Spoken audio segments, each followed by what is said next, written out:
Today I'm going to try to show you how I set up the Hobie Oasis. It's a tandem kayak, and this has kayak has some unique features that I want to go over some of detail how I set up, and mainly it's set up for rock fishing.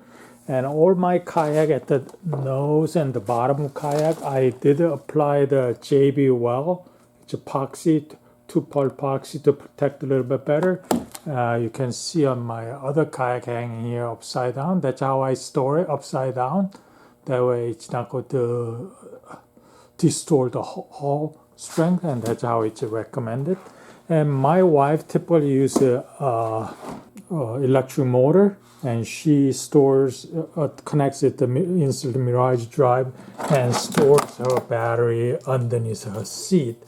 So I'm going to kind of go back, and we always carry two hand paddles. She carries the double-sided, and I carry one-sided, and I'll tell you the reason.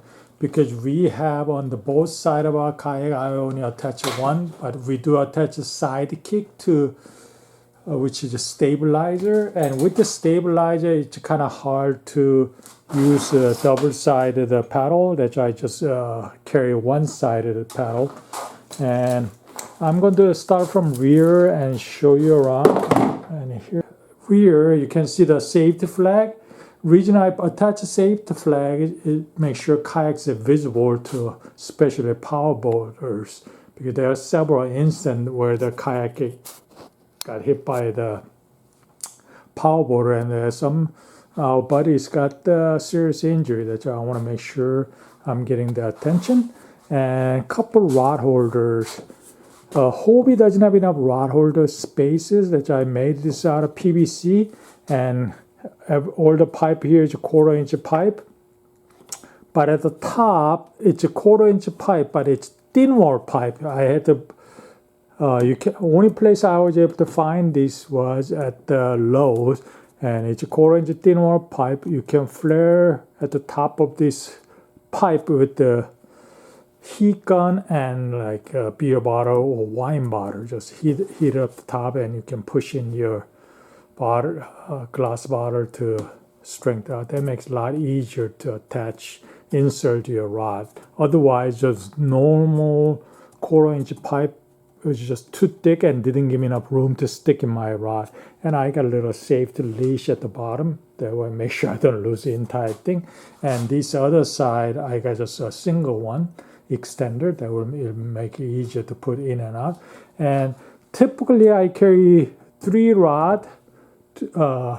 One for my wife and one for myself, and we have one backup. And other side, I carry the net.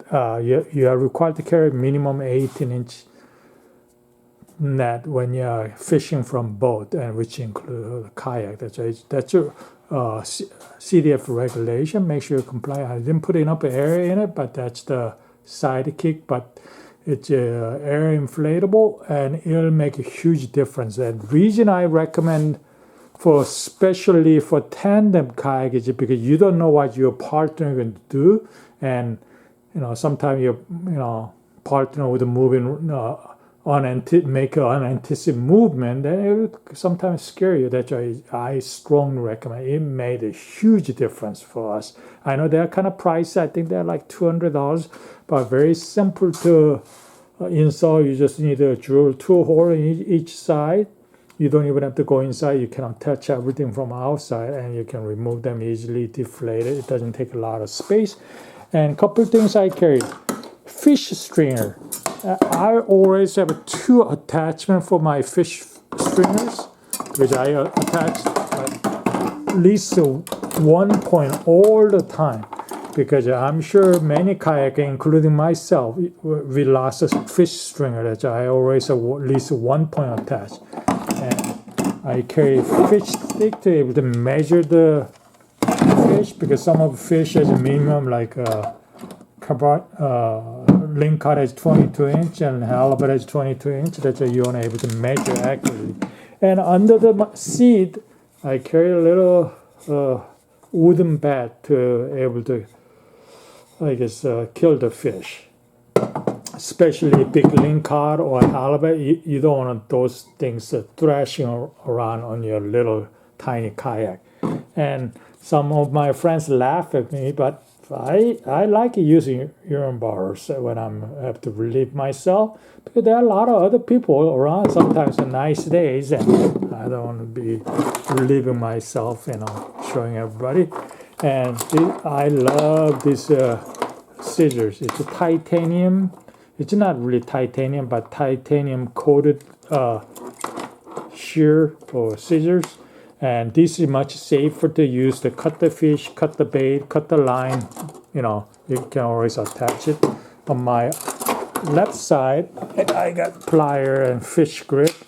Always nice to have a fish grip to grip the lingcod. That way they got sharp teeth and it's not going to hurt your hand. And I got the 5-inch Fishfinder Lowrance Elite TI5. It has touch screen. I tried the 4-inch and they're a little bit small for me, which I upgrade to 5-inch, and that way I can use a split screen, one side GPS, one side sonar. That way I know where I am. I can monitor the potential fish underneath. And I didn't plug in. This here is a power cord and this is a transducer cord. And make sure you have this cap, rubber cap. If you don't have it, you can buy some of this. If you don't know where to buy from, just let me know. I'll point out to you. They're like, I think I bought from like AliExpress for 10 of these for a couple $, and it'll protect all your connectors from the sand and other stuff, because you see all these holes and you don't want them covered with the sand. So I always like to put the cover. And one of the unique thing about Oasis is it doesn't have a transducer mount. You have to, the best way I found, I tried many different options, and one I came up with, and I've been using in both of our Oasis. I have one in Northern California, one in Southern California. Is using the little box. I cut this bottom of box, not all the way through, but leave about 1/2 inch around edge, and glue the cut out the middle section, and glue or silicone or epoxy that the bottom will be whole. And I make a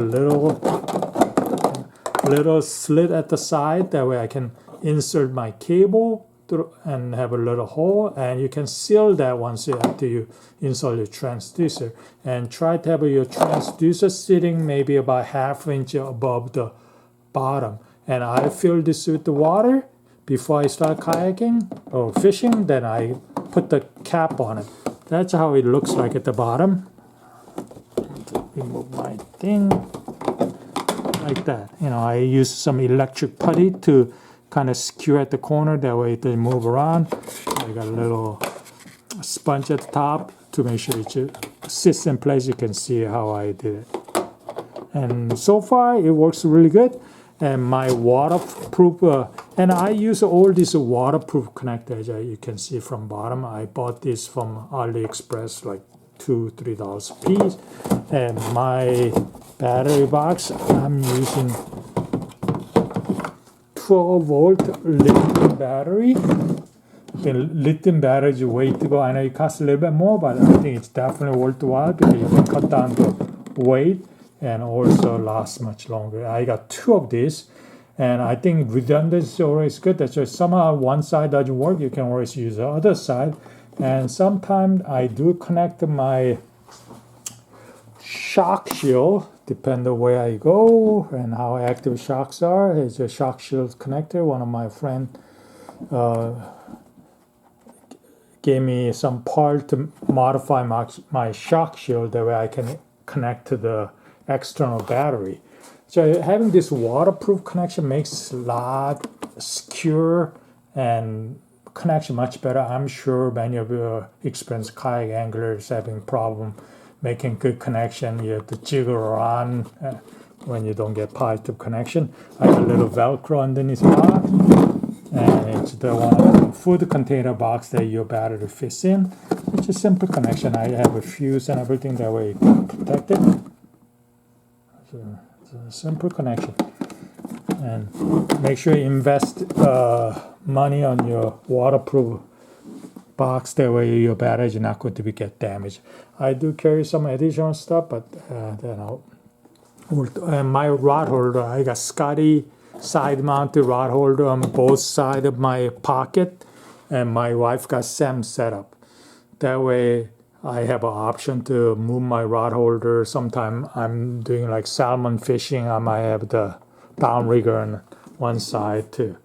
So that gives a flexibility, and my waterproof connectors are like this. They are come in different sizes, and you can either find the soldering connection one, or you can do screw connection. Screw connection is what I recommend, because soldering these things is kind of tedious process unless you're experienced. I do have a separate YouTube video showing how to make this waterproofing battery box. That you can watch that if you're interested.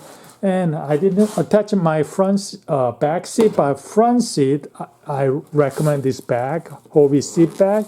You can carry some of your food. I typically carry my sunglasses in there, snacks, some water in there.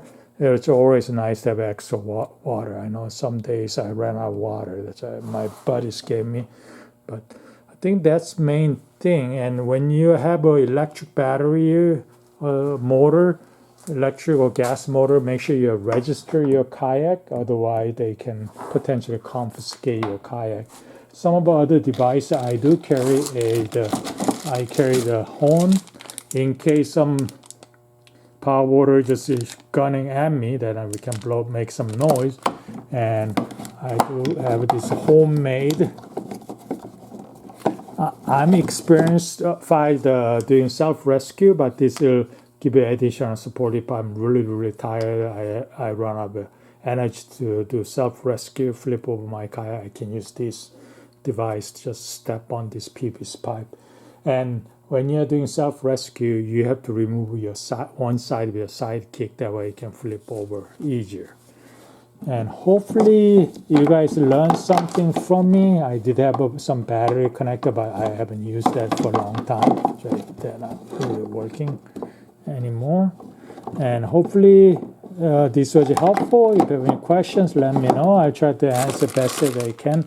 As I stated at the beginning, this was one thing I forgot to go over. Why do I have this extension on my Scotty rod holder? That way it's kind of sitting up high, and it's not going to interfere with me pedaling my Mirage drive. That way my knees not going to bang into my rod.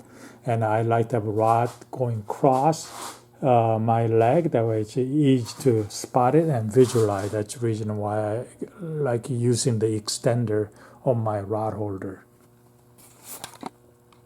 Fun and enjoyable fishing trip. Thank you.